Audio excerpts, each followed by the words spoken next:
Pemerintah melalui Kementerian Perdagangan resmi membuka keran ekspor pasir laut setelah 20 tahun kegiatan ekspor pasir laut dilarang karena menimbulkan kerusakan lingkungan. Namun Presiden Joko Widodo menegaskan, meskipun sedimen laut seperti pasir, hal ini bukan pasir laut yang diizinkan untuk diekspor. Presiden menekankan beda antara sedimen dan pasir laut.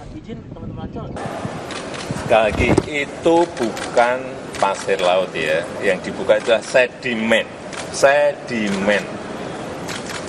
yang mengganggu alur jalannya kapal. Sekali lagi, bukan. Nanti kalau diterjemahkan pasir beda loh ya. Sedimen itu beda. Meskipun wujudnya juga pasir sedimen, tapi sedimen. Ya, coba dibaca di situ, sedimen. Ya. Setali tiga uang dengan Presiden. Menko Kemaritiman dan Investasi Luhut Binsar Panjaitan membenarkan ekspor pasir laut hanya untuk material sedimentasi saja. Ya itu betul, tapi sekarang sudah kita hitung betul. Jadi kalau permohonan itu cuma sedimen. Jadi tadi sedimen yang harus didalamkan, karena kalau tidak nanti kapal juga bisa nyangkut. Jadi kita betul-betul teliti dan teknologi sekarang kita akan bisa mengawasi dengan tertib. Dibuka kembali ekspor pasir laut itu, apakah itu ada hubungannya dengan investasi panjang surya? Nggak ada urusan. Panel surya itu gini, dia mau impor energi biru dari kita. Tapi kita juga punya kepentingan supaya industri solar panel kita jalan. Kita punya silika, sekarang kita bangun, dan itu proyek kira-kira 20 miliar dolar, mungkin lebih. Pembukaan keran ekspor pasir laut itu tertuang dalam Peraturan Menteri Perdagangan atau Permendak nomor 20 tahun 2024. Permendak ini merupakan pelaksanaan dari Peraturan Pemerintah nomor 26 tahun 2023 tentang pengelolaan hasil sedimentasi di laut. Dalam pasal 6 PP nomor 26 tahun 2023 disebutkan, pemerintah mengizinkan sejumlah pihak untuk mengeruk pasir laut untuk mengendalikan sedimentasi di laut. Sedangkan izin ekspor dinyatakan di pasal 9. Hasil pengerukan pasir laut dari aktivitas pembersihan sedimentasi laut bisa dijual ke luar negeri dengan syarat kebutuhan dalam negeri sudah terpenuhi. Permendak ini juga bagian dari tindak lanjut dari Keputusan Menteri Kelautan dan Perikanan nomor 47 tahun 2024 tentang spesifikasi pasir sedimentasi di laut untuk diekspor. Dalam Keputusan Menteri Kelautan dan Perikanan disebutkan, spesifikasi pasir hasil sedimen laut untuk diekspor.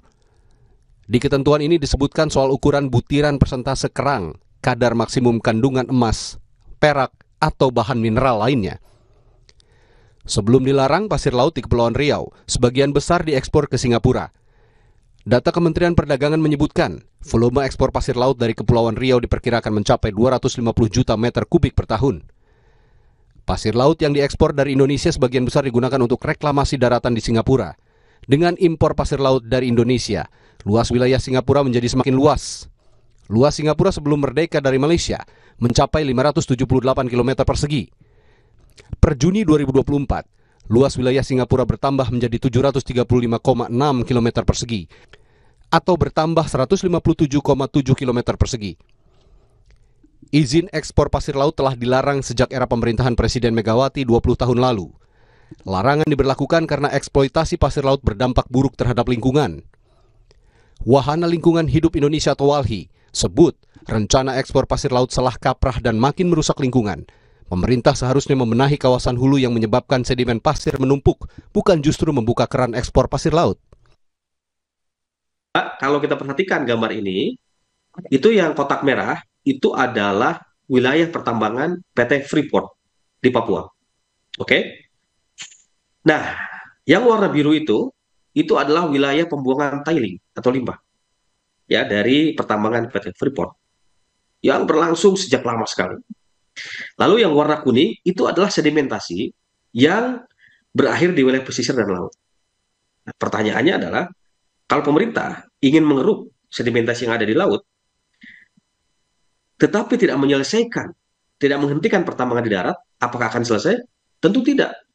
Karena sumbernya berasal dari darat. Jadi kalau pemerintah mau menyelesaikan soal sedimentasi yang dianggap menghalangi wilayah pelayaran, wilayah nelayan, itu justru diselesaikan di darat. Stop pertambangannya. Setelah 20 tahun kegiatan ekspor pasir laut dilarang karena menimbulkan kerusakan lingkungan, jadi pertanyaan besar, untuk apa dan untuk siapa Permendak ini diterbitkan? Tim Liputan, Kompas TV.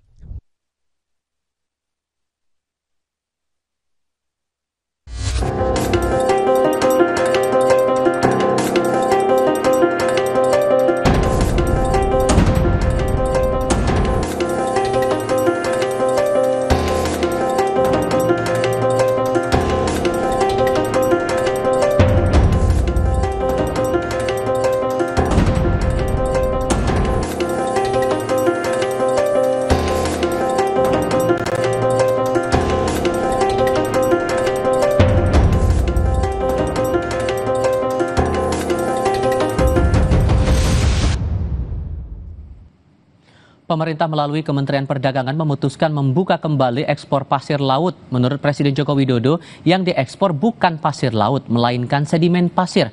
Kami akan bahas ini bersama anggota Komisi 4 DPR RI, fraksi Partai Kebangkitan Bangsa Daniel Johan, dan Guru Besar Departemen Ilmu dan Teknologi Kelautan IPB, Henry Manik. Selamat malam semuanya, apa kabar? Malam Mas, malam Pak. Terima kasih semuanya sudah hadir dalam diskusi kami kali ini. Mas Daniel, saya mau samakan persepsi dulu. Presiden bantah yang dibuka keran ekspor itu pasir laut tapi sedimentasi laut. Kalau DPR menangkapnya hal yang sama juga atau beda lagi? Tetapi dari yang tadi disampaikan ya, boleh diulang Mas, peraturan yang ada. Itu kalimatnya jelas bahwa itu pasir laut bukan sedimen. Oke. Kalau Anda tangkap begini, 20 tahun dilarang dengan alasan ya alasan lingkungan lagi, memicu kerusakan ekosistem pesisir dan laut. Sementara Presiden atau pemerintah saat ini membuka keran itu lagi dengan alasan membersihkan sedimentasi dan menjaga ekosistem. Anda mewakili Komisi 4 atau dari fraksi Anda sendiri menilainya mana yang kecenderungannya lebih masuk akal? Ya, selama memang kalau misalkan ya, benar itu hanya sedimen, kita masih bisa memaklumi. Tetapi yang kita khawatirkan, praktek di lapangannya itu adalah justru yang dikeruk adalah pasir, bukan hanya sedimen. Nah, bagaimana pengawasannya? Karena dulu Permenrindak yang 117 itu kan justru salah satunya adalah untuk mengatasi kerusakan lingkungan yang masif akibat aktivitas penambangan pasir laut, yang sebagian juga banyak penyalahgunaan. Nah, sekarang kita ingin mempertanyakan aja sejauh mana pengawasan itu nanti berjalan, ya. Dan bahwa untuk memastikan yang diambil itu hanya sedimen, tetapi bagaimana kalau ternyata sedimen hanya sebagai alasan, tetapi mayoritas yang diambil adalah mengeruk pasir laut. Dengan banyaknya kritik terutama dari kalangan aktivis lingkungan yang menilai bahwa tetap saja yang kalaupun kemudian yang diambil sedimentasi lautnya tetap itu mengancam kerusakan lingkungan. Sejauh mana analisis DPR dengan analisis kritis dari para aktivis lingkungan ini? Ya, itu yang kita khawatirkan karena akan banyak ya kerusakan yang kita khawatirkan, adanya degradasi untuk terumbu karang, adanya erosi pantai, adanya gangguan habitat laut, adanya penurunan populasi spesies, gangguan terhadap jaringan makan laut, yang semua ini akan menimbulkan masalah bagi nelayan-nelayan. Ya. Juga adanya pulau-pulau kecil pesisir yang hilang sejak 20 tahun yang lalu, makanya penambangan pasir itu dilarang, itu bisa terulang lagi. Akhirnya nanti negara lain semakin luas, Indonesia semakin hilang dari peta bumi. Dan yang paling kita khawatirkan adalah penambangan pasir laut ini akan memperparah dampak iklim, krisis iklim di Indonesia. Apakah bisa saya katakan bahwa PKB posisinya menolak adanya kebijakan ini? Kita belum sampai posisi menolak, tetapi kita ingin bertanya dulu karena Komisi 4 tidak diajak bicara, tidak bersama-sama membahas ini. Kita ingin tahu kepastiannya itu seperti apa. Ya, yang kita ingin memastikan adalah apapun kebijakannya itu bisa menjamin dampak-dampak yang tadi saya sebutkan tidak muncul. Tetapi kalau dampak-dampak itu muncul, ini menjadi kebijakan yang sangat merugikan, bukan hanya bagi nelayan, bagi rakyat, bagi Indonesia. Karena namanya perubahan lingkungan, kerusakan lingkungan itu, begitu sudah kejadian, wah itu nilai kerugiannya sangat besar. Puluhan tahun kita membangun menjadi tidak ada artinya dan rusak begitu bencana datang. Kalau kemudian Anda mengaku tidak diajak bicara, berarti dua peraturan dari Menteri Perdagangan, Permendak 20 2024 dan Permendak 21 tahun 2024 yang menjadi basis aturan dari izin ekspor sedimentasi laut ini, Anda sudah melihat itu dan sejauh mana Anda mencermati itu? Yang kita permasalahkan memang kalau Permendak bukan di Komisi 4, itu ada di Komisi 6. Oke. Ya. Tetapi peraturan Permendak ini juga atas hasil dorongan dari Kementerian Kelautan dan Perikanan. Nah itu yang dalam konteks itu Komisi 4 tidak diajak bicara untuk membahas secara mendalam, untuk bersama-sama memutuskan sehingga kebijakan yang ada itu menjadi kebijakan yang terbaik dan bukan yang dampak rusaknya malah lebih besar daripada manfaat yang kita peroleh. Oke. Pak Henry, saya ke Anda kalau begitu. Dengan alasan Presiden bahwa izin ekspor dari sedimentasi laut ini untuk pembersihan sedimentasi dan menjaga ekosistem, masuk akalkah menurut Anda, Pak Henry? Ya, makanya kita lihat dulu definisinya. Jadi kalau definisi sedimen laut itu kan bahan yang tidak larut dengan air. Misalkan batuan, ada partikel tanah, mengendap di lautan, menumpuk di dasar laut. Nah itu bisa saja itu juga pasir juga.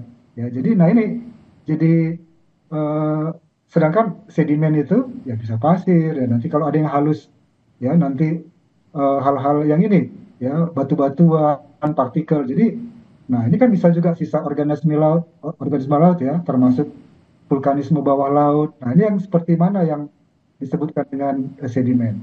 Nah di sisi lain kalau yang dikatakan penambangan pasir laut yang untuk daerah-daerah muara sungai itu sih saya setuju ya, karena kan di situ pendangkalannya sangat tinggi sekali, sedimentasinya sedimentasinya sangat tinggi sekali. Jadi itu silakan dikeruk ya, karena di situ juga sangat dinamis perairannya. Tapi kalau misalkan di daerah-daerah dekat pelabuhan, untuk alur pelabuhan ya, kalau terjadi pendangkalan kan kapal nggak bisa masuk. Nah itu boleh dikeruk ya, termasuk nanti di jalur-jalur lintas antar pulau misalkan terjadi pendangkalan. Dari sisi kelautan misalkan hidrografi, nah memang itu berbahaya untuk pelayaran. Jadi memang kita lihat dulu konteksnya di daerah mana ya kan penambangan sedimen ini atau pasir ini akan dilakukan ya.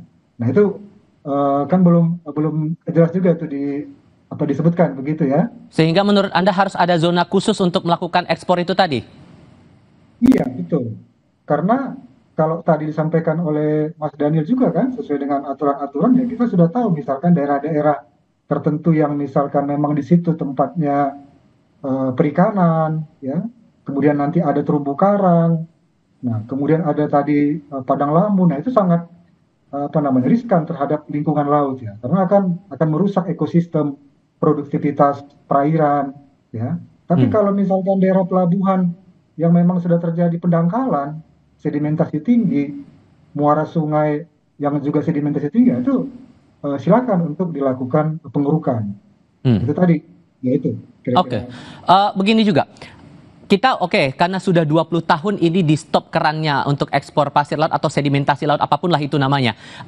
Belajar dari pengalaman sebelum-sebelumnya Pak Henry, Anda menangkap apa kesalahan yang kerap muncul kalau ekspor pasir laut atau ekspor sedimentasi laut ini tetap dijalankan tanpa pengawasan ketat, tanpa detail-detail kebijakan khusus di balik kebijakan itu? Iya. Jadi gini, kalau kita misalkan melakukan eksplorasi atau penambangan ya, tentu kan harus melihat ada di situ amdalnya ya, analisis mengenai dampak lingkungan. Nah ini bisa nanti dari sisi katakanlah lingkungan lautnya, kemudian siapa tadi yang pengguna laut itu sendiri ya, termasuk tadi nelayan dan sebagainya. Jadi konsepnya selain lokasinya, bagaimana AMDAL itu sendiri. Nah itu yang kadang-kadang yang ya perlu kita waspadai ya.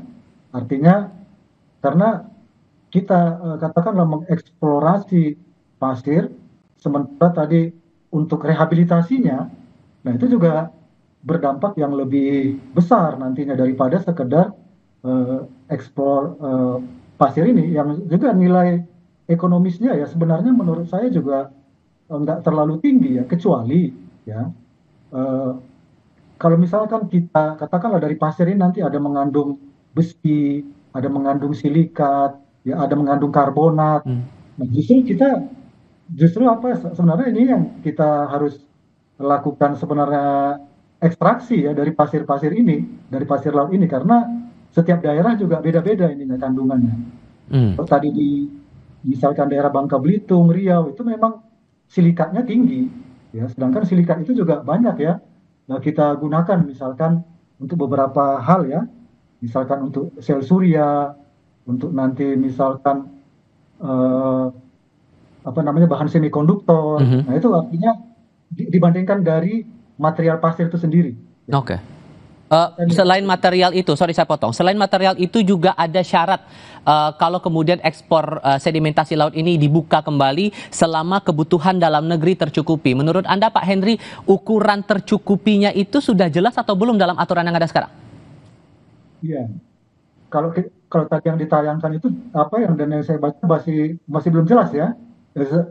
Ya seperti apa ini misalkan tercukupi, apakah kebutuhan-kebutuhan dasar kita sudah katakanlah memenuhi standar hidup yang normal misalkan gitu kan, sesuai dengan tercukupi tadi. Apakah material-material itu nanti bisa katakanlah mengakomodir industri-industri kita tadi ya, industri telekomunikasi, industri komputer dan sebagainya. Dan sebenarnya yang paling penting lagi ya di pasir ini ya, itu kalau misalkan di daerah-daerah Riau, Bangka Belitung itu ada namanya mineral tanah jarang ya. Jadi rare earth material itu ya, REE itu yang sebenarnya untuk bahan radioaktif. Nah, itu justru ini sebenarnya lebih bagus kalau kita eksplor lebih detail sebenarnya itu ya. Itu. Jadi untuk energi baru terbarukan lah sebenarnya.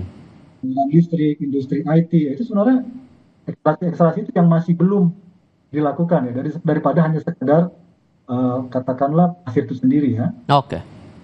Mas Daniel, kalau menangkap syarat itu tadi, kebutuhan dalam negeri harus tercukupi baru ekspor bisa dilakukan. Menurut Anda mewakili fraksi atau komisi begitu, detail untuk syarat itu sudah cukup jelas atau belum? Ya belum. Ya sejauh yang disampaikan, ya tentu itu akan menimbulkan banyak pertanyaan. Maksudnya ukurannya apa? Maksudnya apa? Itu harus diperjelas tentunya ya. Dan saya juga belum tahu apakah memang di dalam peraturan itu sudah dijelaskan secara detail atau masih butuh multi tafsir. Oke. Ditambah lagi kita juga belajar dari kasus di wilayah Kepri, bahkan sudah dilaporkan Pulau Nipah yang jadi patok batas Indonesia Singapura imbas dari ekspor pasir laut itu tadi tenggelam. Itu imbas yang cukup signifikan dan itu juga menjadi kekhawatiran DPR kalau ini tidak diatur secara ketat. Sangat, artinya nanti yang saya bilang Indonesia pelan-pelan pulau-pulaunya hilang dari peta dunia. Ya, sementara negara lain semakin luas, kita semakin hilang. Nah, artinya kan bukan hanya setelah kebutuhan Indonesia itu terpenuhi, tetapi setelah bahkan dampaknya adalah wilayah kita semakin berkurang dan hilang. Mitra Anda dari Kementerian Kelautan dan Perikanan sudah memberikan penjelasankah sejauh ini soal aturan ekspor pasir laut atau sedimentasi laut ini, Mas Daniel? Belum ada pembahasan secara menyeluruh masalah ini. Secara formal maupun informal belum ada dibuka pembahasan soal itu? Ya, belum. Oke, dengan begitu apakah kemudian ada rencana dari DPR atau dari komisi untuk membahas lebih detail, entah bersama KKP atau mungkin barengan juga dengan Kementerian Perdagangan?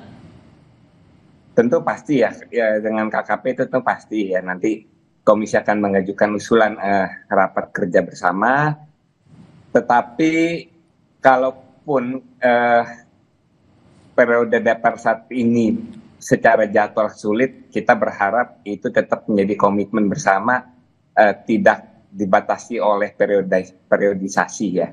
Karena bagaimanapun ini persoalan sangat penting mengenai nasib Indonesia ke depan, luas tanah, luas wilayah, luas kedaulatan maupun dampak-dampak yang kita khawatirkan itu terjadi bila ini dilakukan secara masif dan tidak terkendali. Soal lingkungan ini masalah kelangsungan hidup banyak orang, terutama warga negara Indonesia yang berada di sekitar wilayah pesisir. Mas Daniel Johan dari PKB, terima kasih banyak sudah berbicara bersama kami. Pak Henry juga terima kasih banyak sudah berbicara bersama kami. Sehat selalu semuanya. Selamat malam. Ya, selamat. Terima kasih. Informasi lain akan hadir usai jeda. DPR bakal mengesahkan 3 rancangan undang-undang dalam rapat paripurna yang diagendakan Kamis besok. Apa alasan DPR ngebut? Akan dibahas